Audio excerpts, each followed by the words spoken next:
নমস্কাৰ ছাত্ৰ ছাত্ৰীসকল আজি এটা নতুন পাঠ লৈ পেলাই তোমালোকৰ ওচৰলৈ আকৌ আহিছোঁ সো আজি আমি আলোচনা কৰিম ক্লাছ 7ৰ 5 নম্বৰ পাঠ অম্ল ক্ষাৰ আৰু নিমখ এচিড বেছ এণ্ড সল্ট তাৰ ওপৰত আলোচনা কৰিম তোমালোকে মেইন বুকখন যদি উলিয়াই লোৱা তেতিয়া পাঠটো বুজোতে বেছি সুবিধা হ'ব পেজ নম্বৰ 49 ঠিক আছে সো অম্ল ক্ষাৰ আৰু নিমখ এই পাঠটো তোমালোকৰ কাৰণে খুবেই ইম্পৰ্টেণ্ট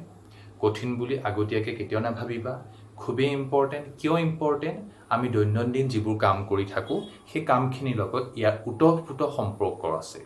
লগতে এই পাঠটো যদি আমি ভালকৈ শিকি লওঁ তেতিয়াহ'লে ক্লাছ 10ত এই পাঠটোৱে আছে অলপ বহলকৈ তোমাৰ তেতিয়া কোনো ধৰণৰ অসুবিধা নহয় সো দেৰি নকৰি আমি আৰম্ভ কৰিছোঁ প্ৰথমতে আমি জানিব লাগিব যে এচিড বা অম্ল এই শব্দটো ক'ৰ পৰা উদ্ভাৱন হৈছিল সো ইয়াত তোমালোকৰ মেইন বুকখনত লিখা আছে ACERE এচিয়াৰ নামৰ শব্দটোৰ পৰা এচিড শব্দটো উদ্ভাৱন হৈছিল যাৰ অৰ্থ হৈছে টেঙা বা সৌৰ SOUR সৌৰ সো এতিয়া আমি থুলমূলকৈ এইটো বুজি পাইছোঁ যে যিকোনো বস্তু যাৰ সোৱাদ টেঙা সেই সকলোবোৰ বস্তুক আমি কি বুলি গণ্য কৰিম অম্ল বা এচিড এতিয়া কথাটো হ'ল প্ৰতিটো বস্তু যদি সোৱাদ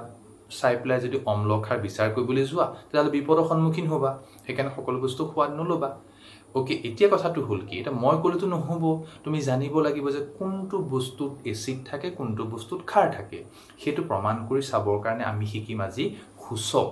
সূচক মানে হৈছে ইণ্ডিকেটৰ কি ইণ্ডিকেট কৰিব যে কোনো এটি মৌল বা কোনো একটি দ্ৰৱ বা যৌগ অম্ল হয় নে ক্ষাৰ হয় সেইটো কোনে পৰীক্ষা কৰি দেখুৱাব আমাক সূচকে দেখুৱাব গতিকে সেইটো বিষয়ে আমি আলোচনা কৰিম প্ৰথমে আমি কি কৰিম অম্ল আৰু ক্ষাৰ আমি দুটা ভাগত বিভক্ত কৰিবলৈ বুজিবলৈ চেষ্টা কৰিম তেতিয়া আমাৰ বুজিবলৈ খুব সুবিধা হ'ব সো প্ৰথম আমি শিকিলোঁ যে অম্লৰ সোৱাদ টেঙা গতিকে আমি সেইটো লিখি দিলোঁ অম্লৰ সোৱাদ টেঙা আৰু ইয়াৰ ক্ষেত্ৰত কি হয় ক্ষাৰৰ ক্ষেত্ৰত কি হয় তিতা হয় এতিয়া তিতা বুলি কোৱাৰ লগে লগে বেকিং সোডাৰ কথা আহিব তিতা বুলি কোৱাৰ লগে লগে চাবোনৰ কথা আহিব এইবোৰ চব সাধাৰণ উদাহৰণ এতিয়া মই তোমাক আগতে কোৱাৰ দৰে যে এচিড বুলি কোৱাৰ লগে লগে তোমালোকে সদায় খেয়াল কৰিবা যিকোনো টেঙা জাতীয় যিকোনো বস্তু হৈছে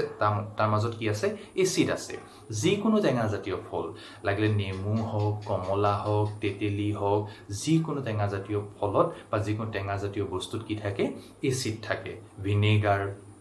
এতিয়া কথাটো হ'ল কি তোমালোকে যদি নেক্সট পেজটো লুটিওৱা মানে 50 নম্বৰ পেজটো যদি লুটিওৱা তাত এখন ধুনীয়া চাৰ্ট দি থোৱা আছে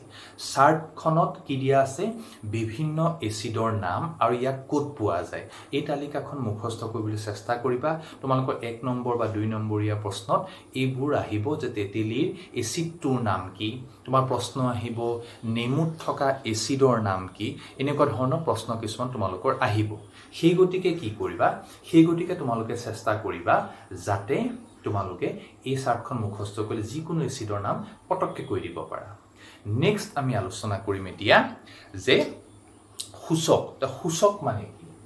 সূচক মানে বুলি কয় সূচক বা নিৰ্দেশক বুলি পেলাই যিকোনো ক'ব পাৰে কিন্তু ইংৰাজীটো জনাৰ চেষ্টা কৰিবা ইণ্ডিকেটৰ এতিয়া কথাটো হ'ল ইণ্ডিকেটৰ মানেনো কি ইণ্ডিকেটৰ যদি আমি সহজ ভাষাত জানিবলৈ যাওঁ তেতিয়া তোমালোকে নিশ্চয় দেখিছা স্কুটিখনতে হওক বাইকতে হওক বা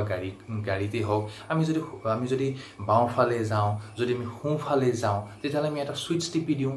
সেই ছুইচটো লাইটটো টিপ কৰে সেই লাইটটো টিপ কৰা দেখিলে পিছৰ গাড়ীয়ে কি বুলি ভাবে যে এতিয়া গাড়ীখন সন্মুখৰ গাড়ীখন সোঁফালে যাব বা বাওঁফালে যাব তেনেকৈ কি ইণ্ডিকেট কৰিলে আমাৰ দিশটো ইণ্ডিকেট কৰিলে ইয়াত ইণ্ডিকেট কি কৰিব কোনোটি দ্ৰৱ তাৰ প্ৰকৃতি ইণ্ডিকেট কৰিব এটা প্ৰকৃতি মানে কি সেই দ্ৰৱটো বা সেই মৌলটো বা সেই যৌগটো অম্ল নে ক্ষাৰ সেইটো ইণ্ডিকেট কৰিব বুজিব পাৰিছানে মই কাৰ লগত কেনেকৈ মিলাইছোঁ গতিকে তোমালোকে কি ইণ্ডিকেট কৰিব এতিয়া আমি জানিব লাগিব যে সূচকৰ উদাহৰণ কি কি আমি ইয়াত সূচক দুই প্ৰকাৰ আলোচনা কৰিম এটা আমি আলোচনা কৰিম প্ৰাকৃতিক আৰু এটা আমি আলোচনা কৰিম কৃত্ৰিম এতিয়া কথাটো হ'ল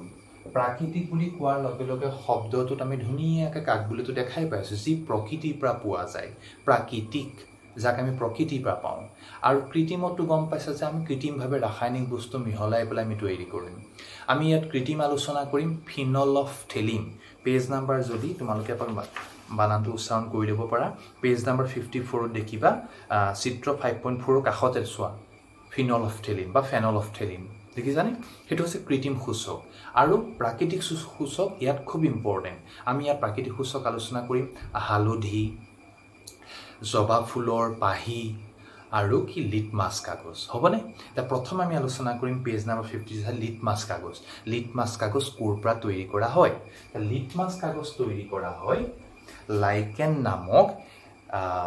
ভেঁকুৰ সদৃশ খেলুৱৈ নামক লাইকেন নামৰ মানে যাক ভেঁকুৰ সদৃশ খেলুৱৈৰ পৰা তৈয়াৰ কৰা হয় প্ৰকৃতিৰ পৰা পোৱা যায় সেইকাৰণে তাক প্ৰাকৃতিক সূচক বুলি কোৱা হয় দ্ৰৱ হিচাপে বজাৰত আমি লিটমাছৰ আমি কাগজো পাওঁ আৰু লিটমাছৰ আমি দ্ৰৱও পাওঁ তোমালোকে বিজ্ঞানাগাৰত তোমালোকৰ স্কুলৰ লেবৰেটৰীত ইয়াৰ দ্ৰৱ নিশ্চয় পাবা যদি নাইকিয়া ছাৰ বা মিছক এবাৰ ক'বা যে আমি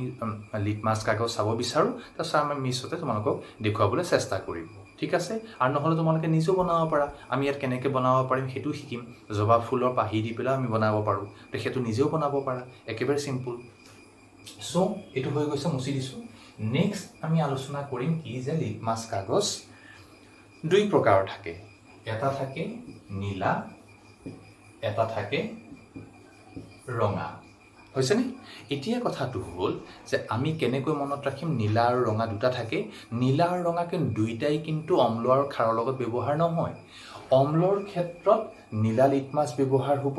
আৰু ক্ষাৰৰ ক্ষেত্ৰত ৰঙা লিটমাছ ব্যৱহাৰ হ'ব মই এটা শব্দ লিখিম তোমালোকে মন কৰা মই এটা শব্দ লিখিম অনীলা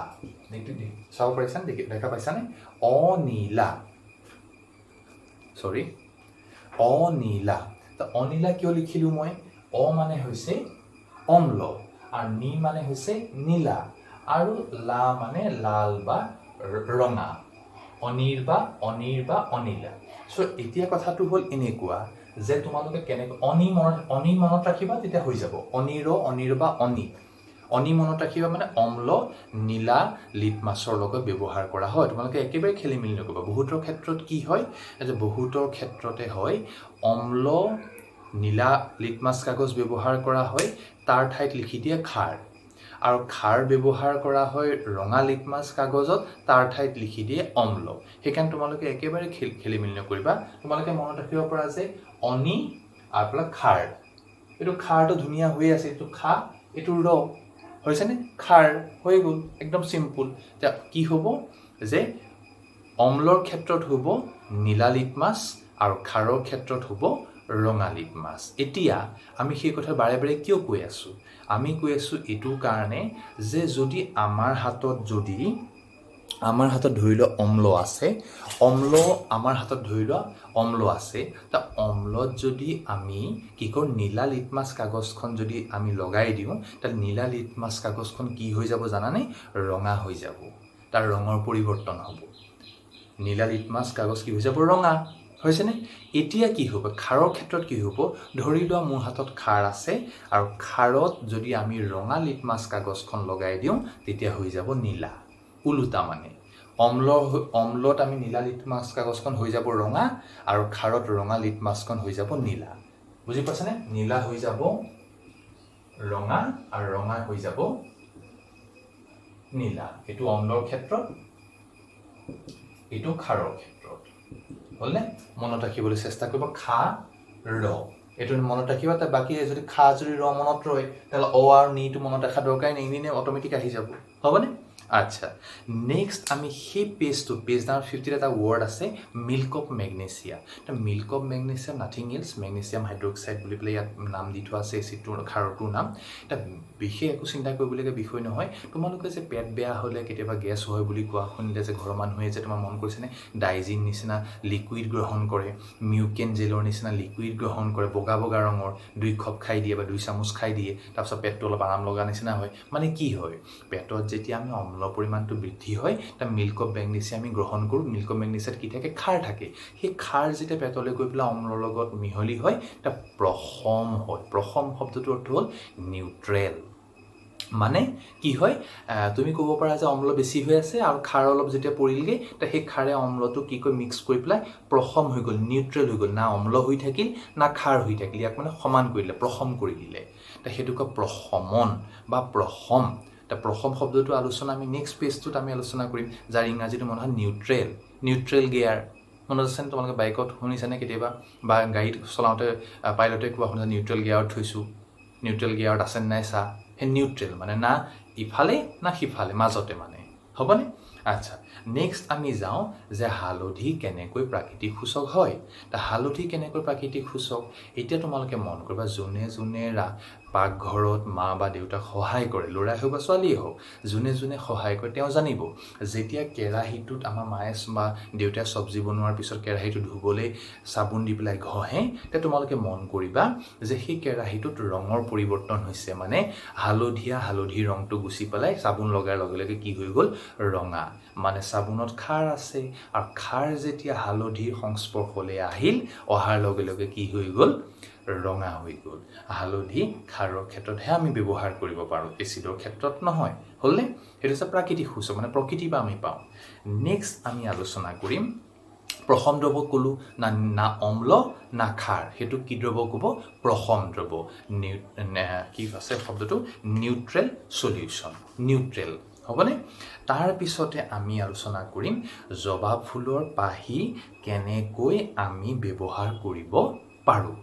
জবা ফুলৰ পাহি আমি কেনেকৈ ব্যৱহাৰ কৰিব পাৰোঁ ইয়াত ধুনীয়াকৈ মই তোমাক কৈছিলোঁ যদি ছাৰ বা মিছে যদি কেনেবাকৈ লিটমাছ কাগজ গোটাই দিব নোৱাৰে তেতিয়াহ'লে কি কৰিবা একো চিন্তা কৰিবলগীয়া বিষয় নাইকিয়া জবা ফুল দি পেলাই ধুনীয়াকৈ এটা সলিউশ্যন বনাই ল'ব পাৰিবা অলপ কুহুমীয়া পানী লৈ পেলাই অলপ গৰম পানী লৈ পেলাই এটা বিকাৰত ইয়াত এটা সুন্দৰ চিত্ৰ দি থোৱা আছে কেনেকৈ বনাব লাগে বিকাৰত অলপ জবা ফুলৰ পাহি লৈ পেলাই তোমালোকে ধুনীয়াকৈ এই সলিউশ্যনটো বনাব পাৰা হ'বনে এতিয়া কথাটো হ'ল যে জবা ফুলৰ পাহিয়ে কি নিৰ্দেশ কৰিব জবা ফুলৰ পাহিয়ে আমাক নিৰ্দেশ কৰিব যে সেই দ্ৰব্যমা মূলটো অম্ল নে খাৰ এটা পেজ নাম্বাৰ 53 আছে চোৱা প্ৰজ্ঞানৰ ওপৰত চোৱা প্ৰজ্ঞানৰ পহেলিকাৰ এটা চিত্ৰ আছে তাৰ ওপৰত চোৱা প্ৰজ্ঞানে চিন্তা কৰি আছে তাৰ ওপৰতে চোৱা বাক্যটা আছে যে জবা ফুলৰ সূচক হিচাপে যদি আমি আম্লিক দ্ৰৱত কি হ'ব গাঢ় গোলাপী ৰং হ'ব আৰু ক্ষাৰকীয় দ্ৰৱত কি হ'ব সেউজ ৰঙত পৰিণত হ'ব এটা মনত ৰাখিবা জবা ফুলৰ পাহি যেতিয়া আমি কোনো অম্লত দিম তেতিয়া সি কালাৰ হৈ যাব পিংক আৰু যদি আমি খাৰত দিম তেতিয়া হৈ যাব তাৰ ৰং গ্ৰীণ মনত ৰাখিবা জবা ফুল প্ৰশ্ন আহিব জবা ফুলৰ পাহি যদি অম্লত মিহলি হয় কি ৰঙত পৰিণত হয় আৰু জবা ফুলৰ পাহি যদি আমি সূচক হিচাপে যদি খাৰত ব্যৱহাৰ কৰোঁ তাহলে কি ৰঙত পৰিণত হয় খুব ইম্পৰ্টেণ্ট প্ৰশ্ন গতিকে আশা কৰোঁ তোমালোকৰ পাঠটোৰ এই আৰম্ভণি পাৰ্টটো তোমালোকৰ বোধগম্য হৈছে নেক্সট পাৰ্টটোত আমি আলোচনা কৰিম প্ৰশমন বিক্ৰিয়া বা প্ৰশম বিক্ৰিয়া কেনেকৈ নিমখ সৃষ্টি হয় সল্ট কেনেকৈ সৃষ্টি হয় তাৰ ওপৰত আমি আলোচনা কৰিম আজিলৈ এৰিছোঁ ধন্যবাদ